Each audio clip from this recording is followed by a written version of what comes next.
40 ہجری کا رمضان جب اپنے اختتام کو جاتا رہا تو امام علی علیہ السلام بار بار فرماتے رہے، پوچھو جو پوچھنا چاہتے ہو، کیونکہ عنقریب تم اپنی نظروں سے مجھے دیکھ نہیں پاؤ گے۔ پھر بار بار روتے رہو گے کہ کاش آج علی ہوتے، اس سے آج ہم یہ سوال پوچھتے۔ اور یوں امام علی علیہ السلام اپنی بیٹیوں اور بیٹوں کے گھروں میں باری باری افطار کرتے رہے۔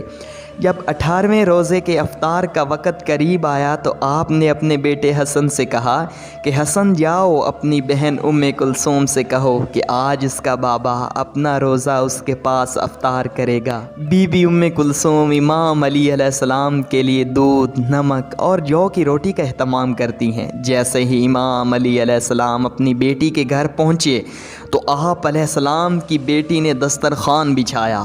افطار کا وقت قریب آنے لگا۔ امام علی علیہ السلام جیسے ہی دسترخوان پر بیٹھے تو آپ اپنی بیٹی کو دیکھ کے فرمانے لگے، اے میری بیٹی کلثوم، کیا تم نے کبھی دیکھا کہ تمہارے بابا کے دسترخوان پہ ایک طعام سے زیادہ طعام موجود ہوں؟ یہ تین طعام کیوں رکھے ہیں؟ اے ام کلثوم، اس زمین پہ سینکڑوں ایسے اللہ کے بندے رہتے ہیں جو ایک طعام بھی پیٹ بھر کے نہیں کھاتے۔ میں ان کا امام تین طعام کیسے کھاؤں؟ اس سے 2 طعام اٹھاؤ، اس سے 2 طعام اٹھاؤ اور کسی مستحق کو دے دو۔ بی بی ام کلثوم نے یہ چاہا کہ میں دودھ کو اپنے بابا کے لیے رکھوں اور نمک کو اٹھا لوں۔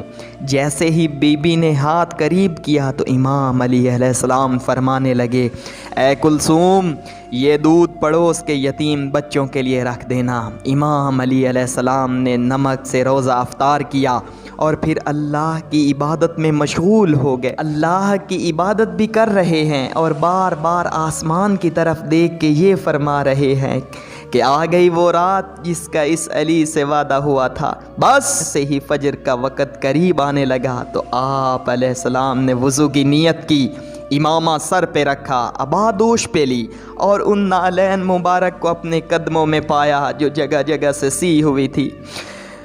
پھر آپ مسجد کوفہ کی طرف روانہ ہوئے۔ آپ کے گھر میں جتنے پرندے موجود تھے وہ آپ کے قدموں میں لپٹ گئے اور اپنی اپنی زبان میں کہنے لگے، اے مولا تو رہاب رک جائیں۔ امام علی علیہ السلام اپنے وعدے کو نبھانے کے لیے مسجد کی طرف روانہ ہوئے۔ 19 رمضان کی رات جیسے ہی آپ مسجد کوفہ میں پہنچے تو جو انسان مسجد میں سوئے ہوئے تھے ان کو آپ نے جگایا۔ ان میں آپ کا قاتل عبد الرحمن ابن ملجم بھی تھا۔ اس نے جیسے ہی امام علی علیہ السلام کو دیکھا تو امام علی علیہ السلام نے فرمایا، فجر کے وقت اللہ کے گھر میں سونا اللہ کو پسند نہیں، اٹھو اور اپنے فعل کو انجام دو۔ یہ کہہ کر آپ محراب کی طرف روانہ ہو گئے اور اذان دینے لگے۔ آپ کی آخری اذان جیسے ہی کوفے کی گلیوں میں گونجی تو ایک کوہرام برپا ہو گیا۔ ہر کوئی رونے لگا کہ آج یہ آسمان کا رخ عجیب لگ رہا ہے۔ امام علی علیہ السلام بعد اذان جیسے ہی اللہ کی عبادت کے لیے مصلی پہ پہنچے، قیام کیا، رکوع کیا، سجدے میں گئے۔ عبد الرحمن ابن ملجم جو اپنے ساتھ ایک تلوار چھپا کے آیا تھا جو زہر میں ڈوبی ہوئی تھی، آپ جیسے ہی سجدے میں گئے تو اس ملعون نے سجدے کی حالت میں آپ پہ وار کر دیا۔ بس جیسے ہی آپ کے سر پہ اس ضرب کا لگنا تھا آپ نے فرمایا، کعبے کے رب کی قسم، آج یہ علی کامیاب ہو گیا۔ مسجد میں کوہرام برپا ہو گیا۔ آپ کے سر سے خون سے مسجد کا محراب رنگین ہو گیا، آسمان سرخ ہو گیا، نمازی سارے اپنے سر پیٹنے لگے۔ اتنی دیر میں آپ کے چاہنے والوں نے آپ کے قاتل کو پکڑا اور آپ کی طرف لے کر آئے، اور کوئی آپ کو زخمی دیکھ کر شہد کا شربت لے کے آیا۔ امام علی علیہ السلام نے جیسے ہی اپنے قاتل کو دیکھا کہ اس کے چہرے پہ موت کا ڈر ہے تو جو چاہنے والا امام کے لیے شہد کا شربت لے کے آیا تھا، آپ نے اس چاہنے والے سے کہا، اے مجھ سے پیار کرنے والے، یہ شربت میرے قاتل کو پلا، کیونکہ اس کے چہرے کا یہ ڈر بتاتا ہے کہ اس شربت کی مجھ سے زیادہ اسے ضرورت ہے۔ اور سختی سے فرمانے لگے کہ کوئی بھی میرے قاتل کے ساتھ بدسلوکی نہ کرے، اگر میں اس ضرب کی وجہ سے شہید ہو جاؤں تو اس کو بھی صرف ایک ہی ضرب لگانا، اگر ایک ضرب سے یہ بچ جائے تو اس کو آزاد کر دینا، اگر اسی ایک ضرب سے یہ مر جائے تو میرے قاتل کے جسم کے بے حرمتی نہ کرنا، اس کے غسل کفن کے اہتمام کرنا، اس کے جسم کے حصے نہ کاٹنا، کیونکہ میں نے اللہ کے رسول صلی اللہ علیہ وسلم سے سنا کہ اللہ ایسے انسان پر لعنت کرتا ہے جو مرے ہوئے انسان کے جسم کے حصے کاٹ کر اس کی توہین کرتے رہیں۔ پھر آپ فرمانے لگے کہ حسن آؤ نماز پڑھاؤ۔ امام حسن علیہ السلام نے نماز فجر پڑھائی اور پھر امام علی علیہ السلام کو اپنے گھر کی طرف لے کر جانے لگے۔ آپ کے مقدس خون سے آپ کی سفید داڑھی سرخ ہو چکی تھی اور اس زہر میں ڈوبی ہوئی تلوار کا زہر آپ کے جسم میں پھیلنے لگا تھا۔ امام جیسے ہی اپنے چاہنے والوں کے ساتھ اپنے گھر کے قریب پہنچے تو آپ نے فرمایا، عباس، حسن، حسین، میرے چاہنے والوں کو کہو کہ یہیں سے واپس چلے جائیں، کیونکہ میرے ضرب لگنے کی خبر میرے گھر پہنچ چکی ہے۔ میں نہیں چاہتا کہ میرے بیٹیوں کے رونے کی آواز میرے چاہنے والوں کے کانوں تک پہنچے۔ تمام صالحین کو اپنے اپنے گھر کے لیے واپس پلٹایا گیا۔ امام علی علیہ السلام جیسے ہی گھر پہنچے تو بی بی زینب اور ام کلثوم رونے لگی۔ گھر میں کوہرام برپا ہو گیا۔ آپ نے فرمایا، گھبراؤ نہیں، اللہ کے ہر فیصلے میں مصلحت ہوتی ہے، بس آپ بستر بیماری پہ آئے۔ طبیب نے دیکھا اور رو رو کر فرمانے لگے کہ امام علی علیہ السلام کے جسم مبارک میں زہر پھیل چکا ہے، جتنا جلدی ہو سکے امام علی علیہ السلام کو دودھ پلائیں۔ بات جیسے ہی کوفے کی گلیوں تک پہنچی تو ننھے ننھے یتیم بچے ہاتھوں میں دودھ لیے امام علی علیہ السلام کے دروازے پر پہنچے اور کہنے لگے، یا حسن، یا حسین، ہمارے امام کو ہمارے حصے کا دودھ پلائیں، ہم ایک مرتبہ یتیم ہو چکے ہیں، دوسری مرتبہ ہم یتیم نہیں ہونا چاہتے۔ آپ بستر بیماری پر بھی مسلسل اللہ کا ذکر کرتے رہے۔ جیسے ہی 19 رمضان کا دن گزرا، 20 رمضان کی رات آئی، آپ علیہ السلام نے فرمایا، اب میرے حجرے میں کوئی نہیں آئے، کیونکہ اس دنیا کے جنات میری زیارت کو آنے ہیں۔ جب 20 رمضان کا دن طلوع ہوا تو آپ علیہ السلام نے فرمایا، حسن جاؤ میرے چاہنے والوں کو بلاؤ۔ جیسے ہی آپ کے چاہنے والے آپ کے قریب پہنچے، وہ دیکھیں امام علی علیہ السلام کا چہرہ پورے جسم میں زہر پھیلنے کی وجہ سے زرد ہو چکا ہے۔ آپ علیہ السلام نے فرمایا، پوچھو آج بھی علی تمہارے ساتھ ہے؟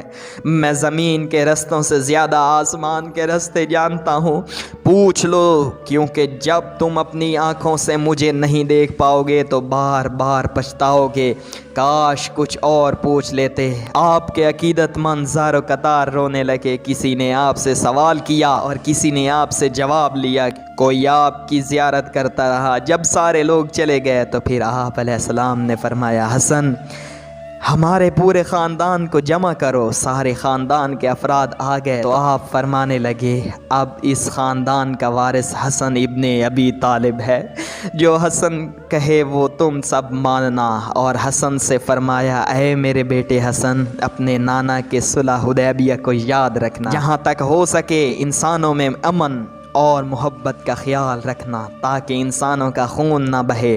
پھر آپ علیہ السلام نے فرمایا، حسن و حسین، میری شہادت کے بعد میرے جنازے کی، میری قبر کی کسی کو خبر تک نہ دینا، میرا جنازہ اونٹنی پر رکھ دینا، پیچھے سے حسن و حسین تم اٹھانا، آگے سے جبرائیل و میکائیل اٹھائیں گے، کیونکہ مجھے پتہ ہے اللہ کے دین کے دشمن میری شہادت کے بعد یہ چاہیں گے کہ اس علی کی قبر کو کھود کر علی کے جنازے کی توہین کرے۔ میری قبر پہلے سے بنی ہوگی، جہاں وہ اونٹنی رکے مجھے وہیں تدفین کر دینا، اور یہ بات کسی کو نہ بتانا تب تک جب تک اللہ خود نہ ظاہر کرے۔ اور پھر آپ علیہ السلام نے اپنے بیٹے عباس کو بلایا اور فرمانے لگے، عباس، میں نے تمہیں اللہ سے کربلا کے لیے مانگا تھا، تو حسین کا محافظ ہے، جو حسین کہیں تمہیں کرنا ہے۔ پھر حسین کو بلایا اور فرمانے لگے حسین تمہاری شہادت کی خبر تمہارے نانا نے تمہاری پیدائش کے وقت ہی سنا دی تھی۔ حسین تمہیں کربلا میں 3 دن کا بھوکا پیاسا رکھ کے قتل کیا جائے گا،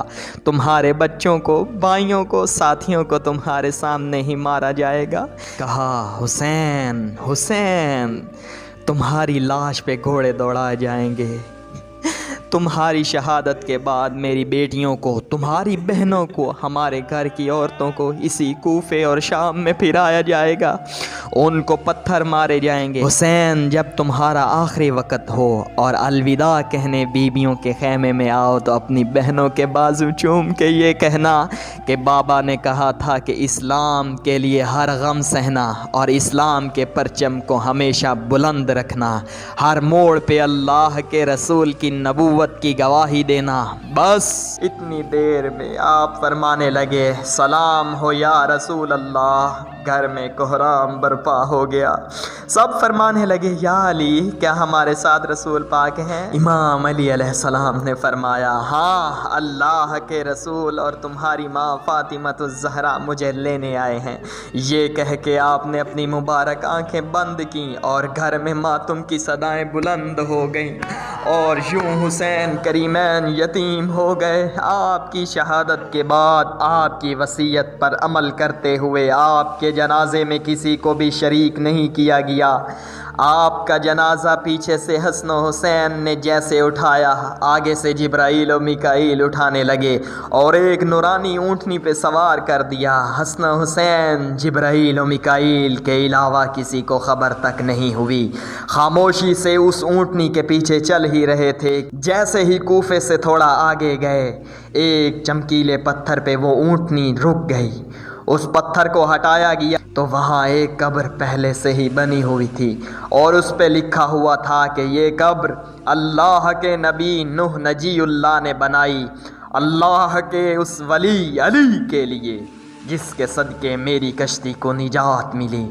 سلام ہو اے شیر خدا، اللہ کے ولی، اللہ کے گھر میں پیدا ہونے والے، اللہ کے گھر میں شہید ہونے والے، مومنوں کے امیر علی ابن ابی طالب۔